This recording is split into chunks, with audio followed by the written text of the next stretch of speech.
Hey guys, what's up? It's Danielle. Welcome back to my channel. For today's video, I have another part in my series for you guys on how to get started with cash envelopes. So if you didn't watch the other videos in this series, I have 3 other ones. They are all linked below if you're interested. But to give you a quick recap, the first 3 steps in the process. Number 1 is you want to check all of your accounts, and you want to even look at like retirement accounts, any sort of loans that you might have that are outstanding and need to be paid, credit cards, debit cards, any accounts that you might share. You want to look at all of it.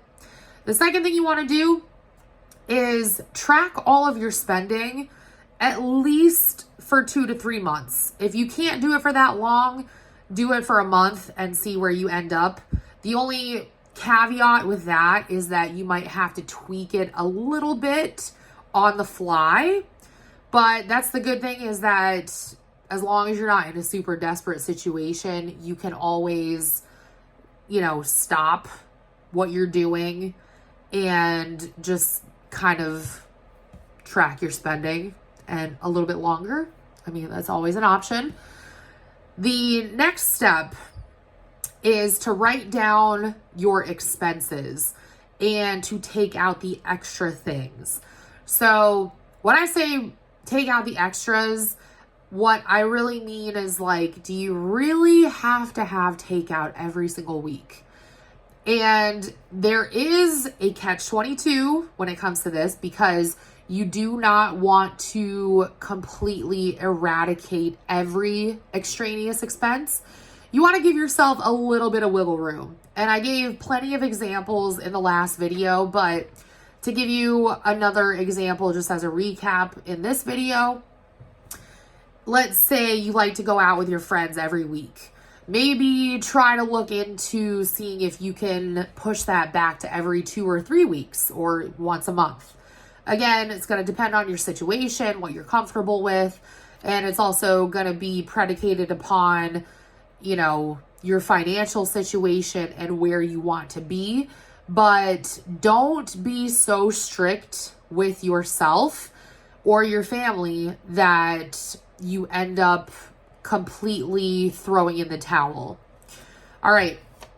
So in today's video, I'm going to go over the 4th step, which is you want to take your list of expenses and you want to divide it between fixed and variable. Now, your fixed expenses are, to be perfectly honest, the ones that ideally don't fluctuate.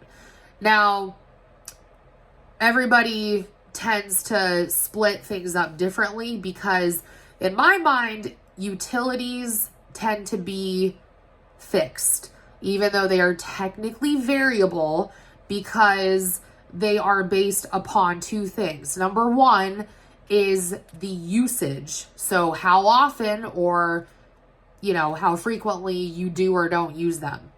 The second thing that it's based on is the time of year. So if you think about it, you're going to use less heat the warmer it gets outside. You're going to use more air conditioning the hotter it gets outside. You see where I'm going with this? So a lot of it, I think, is common sense for a lot of people, but those are just the kinds of things that you want to be cognizant of. There's other stuff that you can do, which I'll talk about later on, that I've done for years. I learned it from my dad, who's like ultimate cheapskate, but again, there's other things that you can do to kind of help with that, but you want to, again, split up your expenses between fixed and variable. And I'm going to show you guys an example of what mine looks like without any of the bells and whistles. So I'm going to show you guys that right now. All right. So what you guys are looking at right now is my computer screen. I apologize about all the wibbly, whatever, wonky looking screen. But anyways, this is a very, very basic look at my fixed expenses. just to make this easier for you guys to look at, I have taken out some of the extraneous things that other people might not have. And it's literally, for the most part, bare bones. So I'm going to preface this by saying I highly, highly recommend using Google Sheets. And I did mention that in one of the other videos in this series. Now, a couple of reasons why you might want to look into getting Google Sheets is, number one, you can look at it on your phone or on your computer, laptop, iPad, tablet, whatever you have. Another thing is you can adjust things on the fly, which is really nice. So like for me, what I like to do, and again, this is purely a personal choice, I get email notifications about some of my bills. So I like to include what the new total is going to be for stuff like electric, water, and sewage, because those are the expenses that tend to fluctuate. So again, in my mind, if it's a utility, it is a fixed expense because I cannot live without electricity in my house. I can't live without water, and I can't live without sewage. Those have to be paid, which is why I deem them to be a fixed expense. It has to be paid, even though it fluctuates, which again, you're more than welcome to put that in the variable category, but again, it's just the way my mind works. You can do whatever you want. Now, another great thing about Google Sheets is that you can invite your family members. So they're able to look at the same thing that you're looking at. They can make adjustments on the fly. Now, if you have a partner or a spouse, or maybe you take care of a relative or what have you, and you both need to have access to see what your expenses are, this is a really great tool because you can see people changing stuff in real time. And again, like I said before, you can look at it on your phone, tablet, whatever. So I highly, highly recommend Google Sheets for that reason. Again, you can use Excel, you can use whatever the hell you want, but personally, I am a huge fan of Google Sheets just for that reason alone. Now, we're talking about fixed expenses here. So again, like I said at the beginning of this video, your fixed expenses are the ones that, for the most part, they do not change. Now, I'm going to add another thing to that definition. Your fixed expenses are the ones that you absolutely 100% have to pay. So it's stuff like your rent. It's stuff like your car payment, your phone bill, your utilities, like I said before, your car insurance. Those are the things that you absolutely have to pay. Now, there's people who say that you don't have to pay student loans. I'm not one of them. If that's your prerogative, that's totally cool, but I don't really prescribe to that mentality as much as I would love to. I'm not judging, I'm just saying. So for me, student loans are a fixed expense. So this is a very basic setup. All you're going to do is you're going to label it fixed expenses.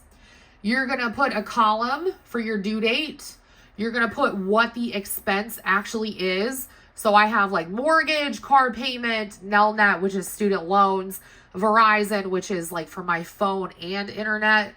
And then, I have like my different utilities, the gym, gas, like for my house, for the water heater, car insurance. And then I do count stuff like HBO as a fixed expense because I do pay that every month. So again, depends on how your brain works and how you want to categorize things, but that's just how mine works. In the column over here, you want to put your total. So that's your total for the month. not for the year, for the month. And what you want to do is you want to just have a basic sum, like a basic sum formula down here, so that it adds all of it up for you, so that you can see how much you are paying every single month out of your take-home pay. So again, this is just a very basic rundown of how to do fixed expenses. Now I'm going to show you guys variable expenses, and I'm going to try to make this simple, because I know when I first started out doing this, I was not the best at it, and it takes a little bit to learn this sometimes. So variable expenses are the things that fluctuate. So it's stuff like your groceries, gas for your car. You know, maybe you buy your pets different food every month. That could be a variable expense. Personal care is a variable expense. I mean, unless you're just buying the same crap like month after month. It depends on your situation. Going out to eat, you know, maybe you want to play around with that. Maybe sometimes you include it, maybe sometimes you don't. There's a lot of different things that you can do with this, but basically you have to split up everything into your fixed and your variable expenses before you're able to determine your categories. And again, you're doing this after you've taken out the extraneous stuff that you feel like you can live without. And the reason why I recommend doing it that way is because if you're trying to create a budget based off of your current spending and you're not whittling it down to almost the nitty-gritty, you're going to have extra stuff in there, and it can be really confusing. So it's just a way to keep things more streamlined and to really help you with the process. So that's all I'm going to share for today.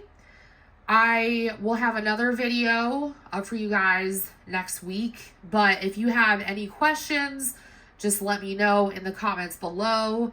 I have all the other videos so far in this series linked below, so again, feel free to look back on those.